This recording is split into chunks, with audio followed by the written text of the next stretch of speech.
അടുത്ത വർഷത്തെ ഹജ്ജ് കാലം സൗദിയിലെ കടുത്ത ചൂടിലെ അവസാനത്തെ ഹജ്ജായിരിക്കുമെന്ന് കാലാവസ്ഥാ നിരീക്ഷണ കേന്ദ്രം.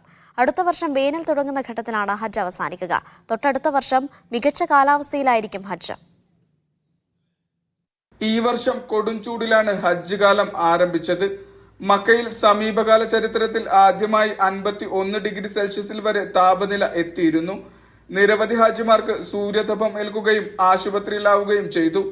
പല ഹാജിമാരും മരണപ്പെട്ടു. നേരത്തെ രോഗാവസ്ഥയിലുള്ള ഹാജിമാരാണ് സൂര്യതപം കൂടിയേറ്റതോടെ കടുത്ത ആരോഗ്യ പ്രയാസം ഉണ്ടായത്.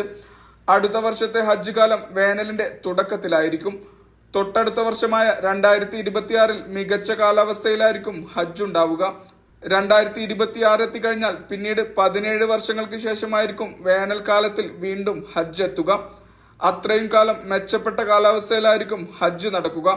2026 മുതൽ 8 വർഷം തുടരെ തണുപ്പ് കാലത്തിലായിരിക്കും ഹജ്ജ് എന്നും കാലാവസ്ഥാ നിരീക്ഷണ കേന്ദ്രം അറിയിച്ചു.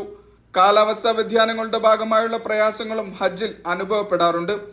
ഇത് നേരിടാനുള്ള മുന്നൊരുക്കങ്ങളും അറിയിപ്പുകളും കാലാവസ്ഥാ നിരീക്ഷണ കേന്ദ്രം അറിയിക്കാറുണ്ടെന്നും കേന്ദ്രം അറിയിച്ചു. Mishal Cherpulassery, media 1, Riyadh.